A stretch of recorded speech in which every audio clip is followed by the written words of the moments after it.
The movie begins with a young man named Peter getting woken up by his father Steve, as they have an obituary to go to for their grandmother that passed on named Ellen Lee, the matriarch of the Graham family. Steve goes to check his daughter named Charlie. He scolds her for sleeping in the treehouse. He tells her she needs to dress up because they're running late. Their mother named Annie goes up to the stand and gives a speech about her mother. She tells everyone that her mother was a very private person. She hardly knew her, but with age she got used to her and came to terms with their differences. The family leave and go back home.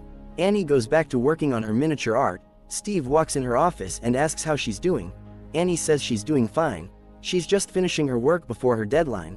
Steve goes to check on his son Peter and asks him how's he feeling about his grandmother passing. Peter says he's fine. He's not sad or anything. His dad tells him good night. Later on, Annie goes to check on her daughter and finds her upset. Annie tries comforting her by saying she was her grandmother's favorite. Charlie says that's not true because she wanted her to be a boy. Annie changes the subject, but Charlie asks her who's going to take care of her if she dies. Annie says Dad or Peter is going to look after her, but Charlie gets upset. Annie goes to the storage room and goes through her mother's belongings. She looks through her book and finds a letter in there. It's a letter her mother wrote her. She gets triggered and puts the book back in the box. She switches the lights off. She sees something standing in the corner. As she sees it, she turns the light back on, but that figure disappears. The following day in Charlie's class, her teacher sees her fiddling with her toy and tells her to do her work. A few minutes later, a bird hits their window. In Peter's class, Peter gets a text from his friend asking if he wants to smoke after class. Peter accepts the invitation. His teacher sees him looking through his phone and asks him a question in which he has no idea what he's talking about. When school's out, Charlie looks at the bird that hit their window and decides to cut its head off and puts it in her pocket. A woman stares at her from afar, in which it startles Charlie. Back at home, Annie walks in the hallway and notices her mother's bedroom door opened. As she walks closer, she sees a triangular shape drawn on the floor. She walks up to Steve and asks him if he opened her mother's room. Steve says no and she goes back and locks it. Peter gives his dad the phone and tells him it's the cemetery. They speak with him and tell him someone dug up his mother-in-law from her grave. He asks what do they mean. As they were about to explain further, Annie walks up and he quickly tells them he's going to call them back. She asks who it was. Steve lies to her and says it was the bank. She tells him she's going out to watch a movie and Steve says okay, but in reality she's going to a local therapy center. She enters the building and sees a group of people seated together. The group leader asks anyone to come up and express themselves. Annie introduces herself to everyone and tells them her mom passed away. She says her and her mom's relationship wasn't a close one. She tells everyone that her mom wasn't mentally well and suffered from dementia. So imagine coming home from school every day to a mother who had forgotten you. But she tells everyone that she loved her. She tells everyone her father died from starvation because he had psychotic depression and starved himself to death, and also lost her older brother who hanged himself at the age of 16. Before killing himself, he left everyone a letter and accused their mother of putting dead people in his head. She wraps it up and says that was her whole life. Everyone is left shocked at what they've heard. Annie opens up and tells everyone that before her death she lived with them and it caused a lot of drama. She tells everyone she feels guilty for her death. They ask why she feels that way. She says she doesn't know why. The next day, Charlie's working on her arts and craft. She sees a light moving all around her room. It gets out through the window and she follows it outside. Peter knocks in his mother's office and asks to borrow her car in the evening. Annie asks where. He lies and says it's for a school meeting that learners should attend. She tells him to ask her sister. Meanwhile, Charlie sees an old woman sitting in the grass right by the fire. Her mom grabs her and takes her away. She tells Charlie she's going to go with her brother and socialize with other kids. They drive off and Charlie is upset that she left the house. They get to the party. Peter approaches his crush from class and asks her if she wants to smoke. She gets up and tells him to follow her upstairs. Charlie closely follows her brother and he tells her to wait there, but she refuses and says people are giving away chocolate cake. He leaves her there. Charlie eats up the cake but realizes she's allergic. She tries drinking water but it doesn't help. She goes up to Peter and tells him she can't breathe. Peter grabs her and puts her in the car and drives off. He speeds away and drives through the night. In the car, Charlie gets worse and opens the window to force air to get in her throat. She tries grasping for air. Peter loses control over the car and almost hits a pole, but unfortunately, Charlie's head gets taken off by it. Peter stops the car after hearing a bone crack. He gets frightened to look back. He tries looking at the mirror but he's too scared to. He realizes his sister has passed on because of how silent it is in the car. He steps on the gas. As he gets home, he quietly parks the car and walks in the house. He goes to his room and puts himself to bed. The next morning, he hears his mother screaming outside. Meanwhile, Charlie's head is back in the freeway rotting. His mother mourns her death the entire day. While Peter is standing in the hallway, they bury her and she cries some more. The next day at school, Peter zones out during class and keeps replaying the moments. During break time, he smokes cannabis to hopefully calm his thoughts and nerves. He gets pain in his throat and tells his friends he feels like his throat is closing up. He goes back home in the evening and can't see his mother in the car watching him. He walks in the house and Annie turns the car on and drives off. She thinks of going to therapy but decides not to. As she leaves, she's stopped by a lady who attends with her and introduces herself. She asks if she's doing better since her mother passed on. Annie tells her things got worse for her because now her daughter got killed. The lady shares her condolences and asks her to have coffee with her at her house.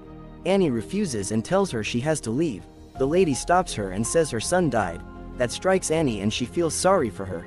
They quickly bond over their losses and she gives Annie her number and address if she ever needs someone she can talk to.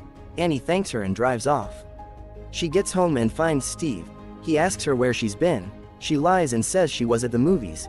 He believes her and they go to bed. Steve tries touching her but she gets up and says she's going to the treehouse to sleep there. Steve doesn't understand why she's cold towards him but tells her it's fine if she goes there. Peter sees that his mom is in the treehouse. He hears a clicking sound in his room and that scares him. As he's trying to figure out what it was, he sees someone crouched behind a chair and gets startled. The next day, Annie goes back to working on her projects but she drops her paint and quickly cleans it up. She goes to the lady she met yesterday. As she knocks on her door, the woman warmly welcomes her. She tells the lady that her mom had the welcome mat that she has. The woman says that's a coincidence. The woman tells Annie to sit. She tells the woman about the horrific incident she saw the day she found her daughter's headless body. She tells her she had a feeling that something was wrong. The woman asks how her relationship with her son is. She says she used to sleepwalk and tells her a few years ago she went up to her son's room and found herself standing next to Peter covered in a thinner while holding a match. He woke up and screamed, and that woke her up and she put the match out, telling the woman she tried convincing everyone in the house that she was sleepwalking. She tells the lady that incident caused her and her son to have a strange relationship afterwards. Peter gets home and his father asks if he signed up for therapy. He says he'll sign up tomorrow. His father tells him he has to make sure he does. Steve walks in Annie's office and sees her crafting the incident that happened. He gets annoyed and asks her what does she think their son will feel if he sees it. She says it's not about him. Steve tells her he made dinner and she has to come and eat with them. At the dinner table, things are awkward between the family. Peter tells his father the food is delicious. Annie laughs and Peter looks at her and asks her if she's well. He asks his mom if she wants to say anything. They argue and Steve tries breaking the argument. Peter insults his mom and she explodes saying he should never talk to her like that because she's his mother. She brings up the fact that he accidentally killed his sister. She explodes some more blaming him for the pain she feels. She calms herself and sits down. Steve tells them to stop and Annie gets up and leaves the table. The next day, Annie walks out of the store and sees Joan. She hugs her and tells her that something happened to her and it took her pain away. Annie asks what happened. Joan says she went to a spiritual medium and tells her the woman brought back her son and she communicated with him. She tells her that her son told her he was in heaven and that made her release the pain she has. She convinces her to come to her apartment and communicate with her loved ones. They get there and Joan calls on her grandson. She tells her grandson if he's here he should slide the glass. Something moves it and it frightens Annie. She continues telling the spirit to slide the glass and something touches Annie. Joan places a chalkboard and tells it to write something. It moves the chalk up and down. Annie gets emotional. She tells Joan to stop the session because she can't handle this. Joan gives her instructions to communicate with her daughter. She tells her every member of her family has to be there. Annie agrees and leaves her house. In the evening, she wakes everybody up. They get to the lounge and she pleads with them to sit down, but Steve and Peter are optimistic. Peter agrees to see what his mother is trying to do. She holds their hands and she calls for Charlie. She calls on her again. Peter hears something behind him. Annie says if she's in the room she has to move the glass. A few minutes later, the glass moves, leaving everyone in shock. She takes Charlie's book and tells her to write on it. Steve tries closing the book.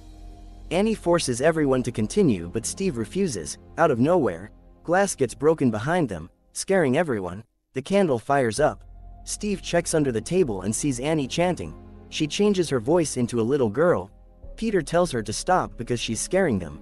Steve turns the lights on. and throws water on her, waking her up. She begs Steve to burn Charlie's book and gets emotional.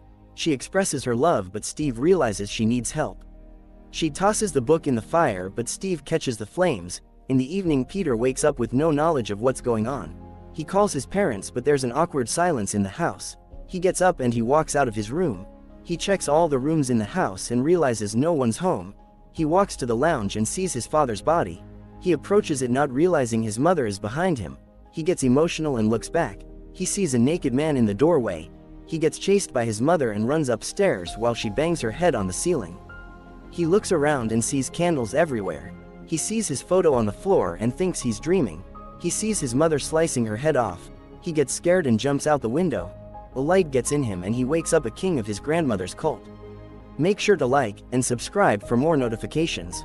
Until next time, see you soon.